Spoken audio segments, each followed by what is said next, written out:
मैं, जो एक पर्यावरण विज्ञानी हूँ, हाल ही में उत्तराखंड के एक छोटे से पहाड़ी गांव में रिसर्च करने गया था। वह गांव काफी पुराना और सुंदर था, लेकिन वहाँ के लोग बहुत ही धार्मिक और अंधविश्वासी थे।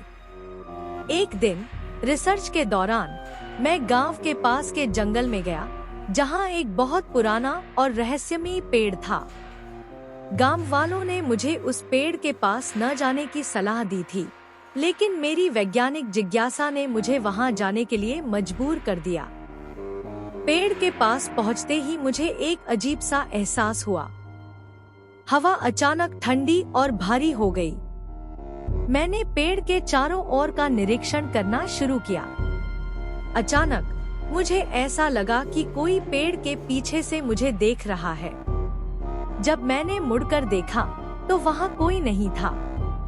मैंने इसे सिर्फ अपनी कल्पना मानकर नजरअंदाज कर दिया और अपने काम में लगा रहा। जंगल के अंदर गहराई में जाने पर मुझे कुछ अजीब सी आवाजें सुनाई देने लगी। कभी कभी ऐसा लगता था जैसे कोई मेरे आसपास चल रहा हो। मैंने सोचा कि यह जंगली जानवर हो सकते हैं और ध्यान नहीं दिया। थोड़ी देर बाद मुझे एक पुराना पत्थर दिखा जिस पर कुछ अजीब से निशान बने हुए थे। मैंने उस पत्थर की तस्वीरें खींची और नोट्स बनाए। उस रात जब मैं वापस गांव में अपने कमरे में सोने गया तो मुझे नींद नहीं आ रही थी। मैं लगातार उस पेड़ और पत्थर के बारे में ही सोच रहा था। अचानक मुझे कमरे में किसी के चलने की हल्की आवाज सुनाई दी। मैंने उठकर देखा, लेकिन वहाँ कोई नहीं था। मैंने सोचा कि यह मेरी थकान का नतीजा हो सकता है और वापस सोने की कोशिश की। अगले दिन मैंने गांव के बुजुर्गों से उस पेड़ और पत्थर के बारे में पूछा।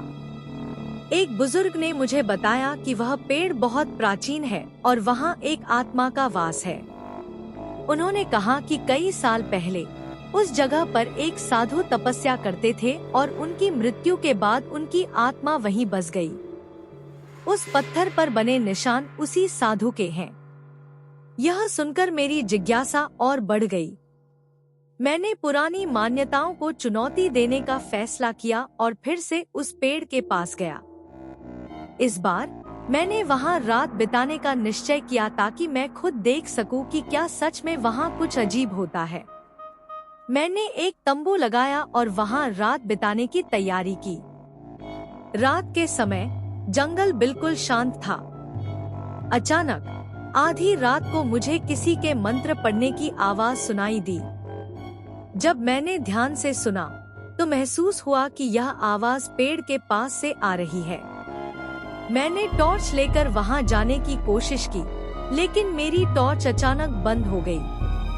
अब मैं सच में डर गया था। तभी मुझे पेड़ के पास एक धुंधली आकृति दिखाई दी। वह आकृति धीरे धीरे मेरी ओर बढ़ने लगी। मैं डर के मारे अपने आप को संभाला और वापस तंबू की ओर दौड़ गया। मैंने पूरी रात जागते हुए बिताई और अगली सुबह जल्दी ही गांव वापस आ गया। गांव वापस आने के बाद मैंने उस बुजुर्ग से फिर से बात की। बुजुर्ग ने मुझे सलाह दी कि उस साधु की आत्मा को शांति देने के लिए एक विशेष पूजा करें। मैंने पूजा का आयोजन किया और पुरोहित को बुलाया। पूजा के दौरान पुरोहित ने मंत्र पढ़े और आत्मा को शांति देने की प्रार्थना की।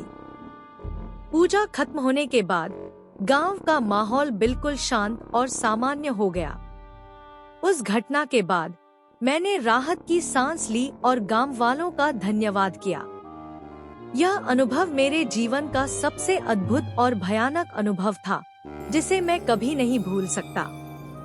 आज भी जब मैं उस घटना के बारे में सोचता हूँ, तो मेरी रूह कांप उठती है। यह कहानी मेरे जिंदगी का सबसे रहस्यमयी अध्याय है, जिसे सुनकर कोई भी सोच में पड़ जाएगा।